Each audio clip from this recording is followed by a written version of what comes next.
C'est bon? C'est en ligne? Ok, bonjour à tous, j'espère que vous allez bien pour ce 5e workout de confinement. Aujourd'hui, on a pris 2 personnes pour la démo, Yvon et Eugénie.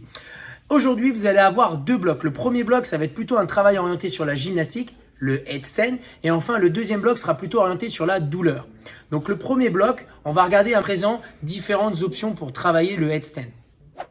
Donc là, on va travailler, on a pris Eugénie, la prof de yoga, parce qu'on est incapable de faire ce mouvement. Non, je blague. On va voir ensemble donc, le headstand. Donc le headstand, c'est ce mouvement-là. Le mouvement final ressemble à ça, du coup. J'ai peut-être ma mobilité de cheville. Excellent, ça, Eugénie. Merci à toi. Donc l'objectif, ça va être d'effectuer différentes progressions pour arriver à ce mouvement final. La première chose, c'est d'avoir un hamat ou une serviette ou quelque chose où vous allez pouvoir poser la tête. Vous allez mettre vos mains juste devant le hamat. Venir poser la tête sur le hamat en gardant une tension au niveau de la nuque et regardez vos genoux. De cette position, vous allez décoller les genoux et garder la position. Ce sera la première progression. Tu peux relâcher Eugénie. Si on regarde bien, on voit que ces coudes partent vers l'arrière. Donc ça va être ça votre objectif, c'est de garder les doigts légèrement vers l'extérieur, ancrés dans le sol. Ensuite d'envoyer les coudes vers l'arrière et donc quand vous allez poser la tête dans le sol, de garder une tension au niveau de la nuque. La deuxième progression, ça va être de faire la même chose et de venir poser un genou sur le coude. Ça va ressembler à ça.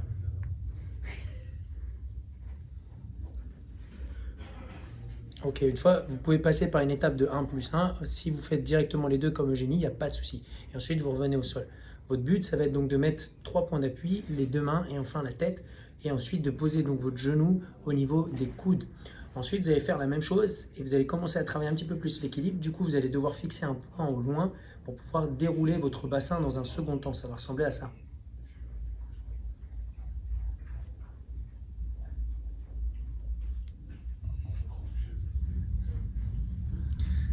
Yes, donc là on a bien vu que l'étape entre les genoux et le déroulé de bassin, c'est une étape qu'on retrouve finalement dans les handstand push-ups.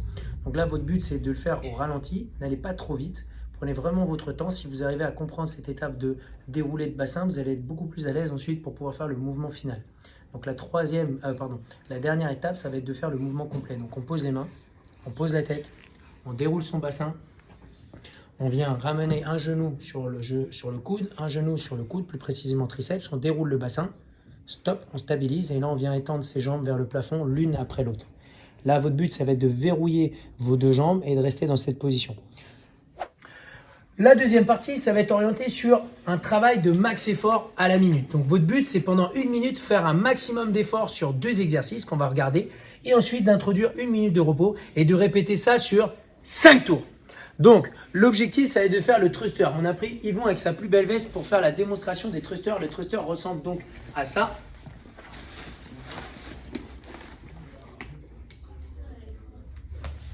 Donc, votre but, c'est d'avoir une charge au niveau, d'avoir une charge qui est en position front rack, que vous ayez dumbbell, kettlebell, barre, sac, peu importe. Votre but, ça va être ça, et d'envoyer vos coudes et de les diriger vers l'avant. Vos pieds sur le squat seront largeur des épaules, et votre but, ça va être de descendre en full squat, de tendre vos jambes et d'amener la charge au-dessus de la tête en ayant les bras tendus.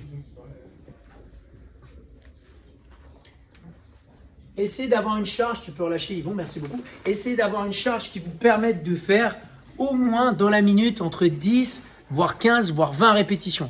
Donc si vous avez un gros dumbbell, vous allez plus travailler un petit peu résistance de force avec une charge plus lourde. Si vous avez une charge plus légère, essayez d'envoyer un maximum de répétitions. Derrière ça, vous allez avoir le deuxième mouvement, ça va être les poules. Ça va être ce mouvement-là. Donc là, on vous le démontre avec un anneau, mais vous aurez la possibilité de le faire avec un drap accroché derrière une porte, comme on a vu dans la vidéo qu'on montre ci-dessous. Donc votre but, c'est de partir bras tendus et d'amener la poitrine au niveau des anneaux ou du drap. Pour plus de difficultés, il suffira, merci beaucoup Yvon, d'avancer vos pieds vers l'avant et pour moins de difficultés, de reculer un petit peu vos pieds. Essayez de tenir la minute complète sans vous arrêter. Même si ça commence à chauffer au niveau des bras, vraiment tenez la minute complète. Ça va vraiment vous aider à améliorer votre phase et votre capacité à faire un tirage. Donc pour améliorer votre action, ça va être vraiment cool.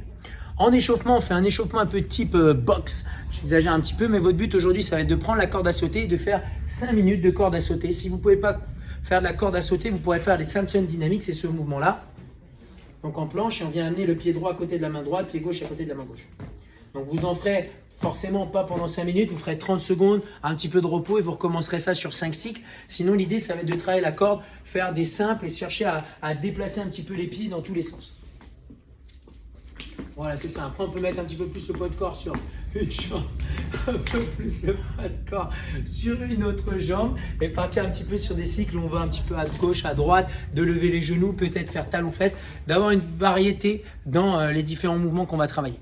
Et enfin, sur l'after party, vous allez travailler un petit peu votre équilibre. Il y a plein de manières de travailler son équilibre. Vous pouvez aujourd'hui faire un exercice très simple, être sur un pied, vous mettre sur la pointe des pieds, fermer les yeux et rester dans cet exercice sur 30, 40 secondes. Ensuite, relâcher, faire l'autre côté. Ensuite, vous pouvez travailler un autre exercice très simple, mettre un pied devant l'autre, fermer les yeux et d'aller de gauche à droite en gardant vos yeux fermés. Bref, vous pouvez faire plein d'exercices comme ça, plein de petits exercices. On avait fait une vidéo sur le dernier confinement, je ne sais pas si vous vous souvenez un petit peu, on montre des exercices pour améliorer un petit peu votre équilibre. En tout cas, les 2 exercices que vous pouvez faire déjà, d'ores et déjà, c'est les pieds joints l'un devant l'autre et simplement de travailler la rotation de la tête ou alors vous mettre sur la pointe des pieds, d'avoir toujours cette rotation de la tête en gardant les yeux fermés. Ça peut vous challenger un petit peu à travailler là-dessus. Voilà, en tout cas, merci à tous de nous suivre. Rappelez-vous, vous avez la possibilité de venir sur les Zooms 21 15 9 75 001. Le mot de passe, c'est CF Louvre en majuscule et vous avez un cours à 12h, 13h. Ensuite, à 18h30, vous avez un super yoga avec Eugénie qui nous a fait la démo du handstand tout à l'heure. Et enfin, derrière, à 19h30, vous aurez un super workout encore. Merci à tous.